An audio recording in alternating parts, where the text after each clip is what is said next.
Hello, I'm glad to be starting this video again.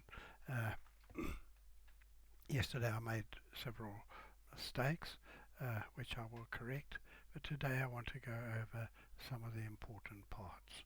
Yesterday we showed the difference between personal protective equipment, which is a mask. A mask protects uh, people from passing it on to one another. But the wearer, if the wearer is infected, it is not a good idea. They should be at home and they should be sterilising the air which is coming out of them. Wearing a mask when you are actually positive and producing COVID-19 in particular, then you will pass it on, not necessarily to people outside if they're not social distancing, you might, but if you are certainly not distancing from yourself, right? So that which gets caught with the viruses are filter passing, but droplets will be caught on the inside of the mask. Those you will be inhaling again, you'll be giving yourself a second uh, infection, but it's a multiple infection effect because you're breathing on average 15 times per minute, sometimes up above 30 when you're ill. But every time that you breathe out, as I explained yesterday, the virus which is killed off the type 2 cell in an alveoli uh, has produced a lot of replicas of itself, and then it has also stopped the surfactant being produced because the type 2 alveolar cells also produce surfactant, so it won't be able to remain open, it will squeeze closed. So when you're breathing out, viruses go up the bronchial tree. When you're breathing in, it comes back and comes into adjacent alveolar. So that's how it spreads. Viruses are not motile, they get wafted along by the air, and that moves them into different ones. So if you're a child, you've got a small bronchial tree, it quickly gets out in the outside and you don't get reinfected by at all, much smaller dose. So children get it mildly. Adults, much bigger bronchial tree, a lot of dead space, that all brings it down to you getting a lot more alveoli being infected quicker. And during the asymptomatic phase, which is the time between uh, you actually getting your first infective dose in, which has got into an alveoli, which can be anything till the time when you actually are showing signs. It can be anything from 2 days till 14 days. So during that period, while you're asymptomatic, if you're wearing a face mask, you are breathing it out, you're breathing the same thing in again, breathing it out again 15 times a minute for up to 2 weeks. You're going to exceed the fatal dose. The fatal dose is a dose which is of the infective dose, but multiple times of it, which you're getting down into your lungs. And that is probably a reason why so many people who are healthcare workers wearing their PPE ended up still getting a fatal dose of it, and we don't want that to happen to you or to anybody else. So if you know you're positive, and that's the big thing which I want to talk about today, if you are producing breakdown products of the virus, then that is the stage at which you must stay at home, isolate yourself, and you must get notify and get the help from the people. There are things which we can now in the medical world do which can help you. In fact, there's quite a lot of things which we can do which can help you. So if you are positive. Now the thing which we had mentioned earlier on was that there was a paper which was produced in 1917, 2017, this paper here, which I think you can probably read it. It says toxic formaldehyde is produced inside our own cells, scientists discover. I don't know if you're able to read that, but this is it, and this is published on the 2017, 17th of August 2017. And what they're showing there is that there's a one carbon cycle where carbon is where when the virus is synthesizing the amino acids, the lipids, the proteins, and the purines and pyrimidines, all the things which it's got to put into a new virus, it's got to come from somewhere. All right. Now, if it's coming from a bloodstream, but the bloodstream is not going to supply it here to this virus because they're taking over the cell, and they're not going to get sufficient at the rate at which they're applying, alright? So they're having to produce it within the cell itself, alright?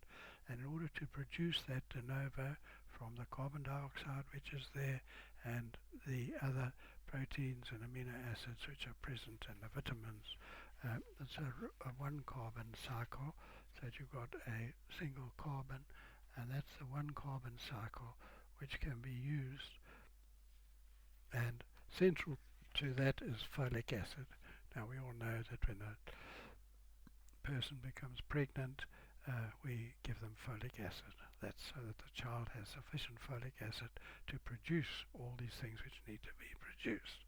And that, when I was doing my final year masters in biochemistry, this here was what I was very interested in. It shows you a picture of all the metabolic pathways, and you've got carbohydrates is in green, amino acids are in red, lipids are in blue, purines and pyrimides are in purple, a different color blue for the vitamins, coenzymes and hormones, and then yet another greenish color for photosynthesis, which is down at the bottom here.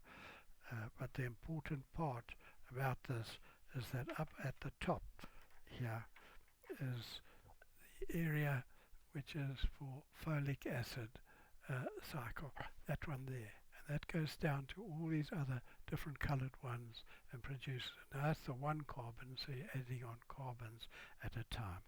And for that you need folic acid. Now obviously, if you're wanting the child to be healthy, you're going to give them folic acid. If we are wanting to stop the virus from replicating, we shouldn't be taking folic acid, which is vitamin B9. And maybe that will slow it down a bit. Still not been verified, but that seems the logical thing to do. So we do know now that formaldehyde does get produced, and formaldehyde can be measured. We've got these little machines which you can purchase for yourself. They're not that expensive. This one cost me about £70, but you can get them for as low as £8, and you can pay as much as several £100 for very good ones. What this does is an air monitor. So it tells you in the air what you've got on it, and it will show you whether your air is healthy. Now there it's showing that is the formaldehyde 0.03, alright? Now below 0.01 is healthy. If it goes above 0.01, then it is unhealthy, and that will change to unhealthy. Now I've got a little bit, as you probably noticed yesterday if you listened to what I was doing, I was coughing quite a bit, so I got a bit of a headache, and it's probably down there my alveoli as well. So this morning I thought, well, I better go and check it and make sure it's okay, so I blew on it, okay, and it went up to about 0.17 here. And now I can do that. Now it's reading 5, that's because I'm talking and it's going around here. If I blow on it,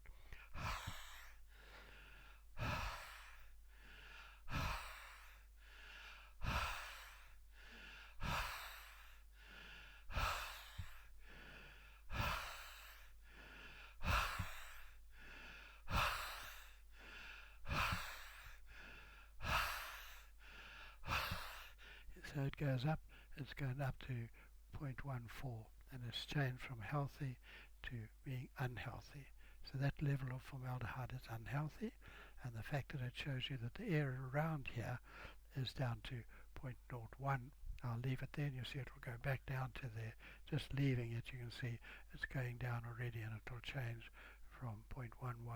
As it goes down below 10, it will become healthy again. There's kind of 5, it's changed to healthy again.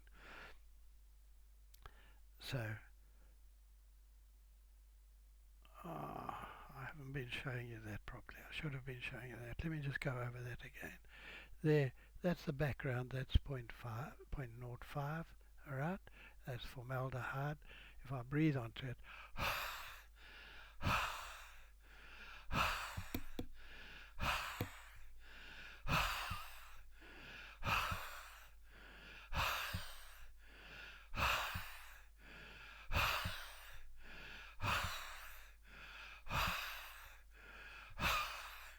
it'll go up 0.16, and you see it's changed from healthy to unhealthy down below.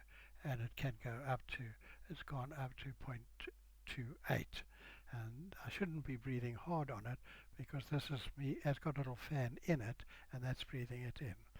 So it's a little bit of a false reading that, because I'm breathing a little bit hard on it, but it is showing that I certainly am producing formaldehyde, and when it's moved away from me, it's not from my mouth, the outside, the air is going down, and it'll go down to about 0.2 or 0.02 or 0.03. So that is a way in which we can see whether we've got an RNA virus which is doing that. And it also can be done with other viruses, it can be done with bacteria. There are lots of other things which can cause it as well. If you're a lady and you're using nail varnish, then that gives aldehyde off. So you don't want to be painting your nails while you're blowing on it. That's going to give you a false reading. If you've been painting the walls in the room will have a high reading. If the room's got a high reading, you need to open it up, ventilate it, make sure it goes down. You don't want to be living in a high level of formaldehyde. Formaldehyde is carcinogenic, and it is also produced by malignancies as well as bacteria and inflammation and things like that. So we need to if we are getting it, then we need to notify the authorities. We're seen by the relevant authorities, and they can do the test to make sure that you don't in fact have COVID-19 at the time. And certainly while you are producing formaldehyde from your lungs, then you must not be going out, and you must not be putting on a face mask either. You must be blowing it into something where that is being destroyed. You could do it into an oven and open an oven and breathe into an oven. There are dozens of ways in which you can kill it. Right?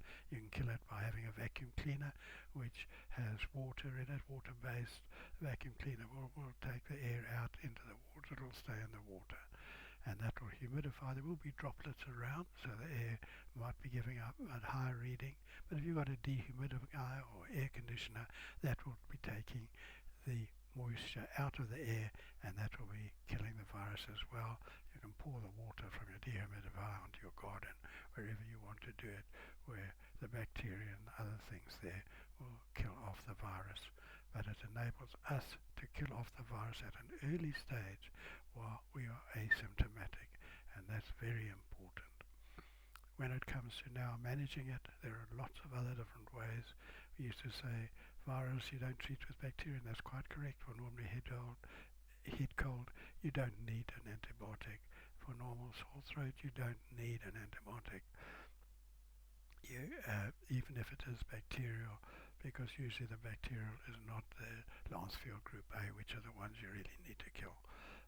If you do know that from the look, and the doctor looks and he's just say, and said, yeah, I think you've got it, I'm going to give you an antibiotic, or see whether it gets better by itself and then take the antibiotic. There are ways where antibiotics are needed. As far as COVID-19 goes, if you have got a bacterial infection superimposed upon it, you do need an antibiotic for treating that, but that's what the doctors who are those managing you are going to work out for you. And then they're also going to manage, now we know there are other things which can be used. For example, we know that the virus is multiplying, so it's doing the same process which malignancy does. So the things which we can use for malignancy, for arthritis, and some of these things called DMARDs, disease modifying,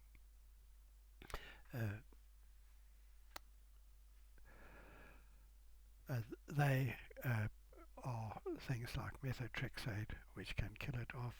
You can use steroids. Dexamethasone is a very strong steroid. It's stronger than cortisol by 625 times. That's why it's used in a special test called the dexamethasone suppression test, but you don't need to worry about that. That just shows you how strong it is, and that can help you. So there are things which people can do for you. You need to notify it. We need to kill the virus out as soon as possible. If you've got one of these little machines, all right, and you are going out and it's a low reading like that is reading now, 0.01, and you're standing in a queue or somebody has passed you, if it goes zooming up, you can just walk up to them and say, look mate, you shouldn't be here, you should be at home, you're an asymptomatic carrier and you're spreading it around, go home straight away please, and if they don't, then you can report them to authorities. They will be arrested. So there are things which we can do about it nowadays, and all of this I think you'll be able to do with a simple little machine which is not that expensive, and it'll be well worthwhile buying to protect yourself and your family. You can use it for all the corners everywhere in your house. Find out that there is no formaldehyde anywhere. If there has been some painting going on or some building or other, then air the room to get the formaldehyde out. You don't want formaldehyde. You certainly don't want it in your lungs either. It's carcinogenic, and that's probably one of the reasons why people are suffering after they've had COVID for such a long time, probably because of the toxicity of this formaldehyde, which we should be able to detect a lot earlier than when the person becomes symptomatic. So I think this is something I haven't heard anybody else mention, just I happen to have a Master of Science in Biochemistry as well as a lot of different medical qualifications, and that has made me to realize how important it is, and it is something which not only you and I and everybody else should be doing, the rest of the world also should be doing, and we can bring this pandemic under control throughout this world. We just need to start killing the virus and stop it from killing us. Thank you very much, and now you have a nice evening. Thank you. Bye.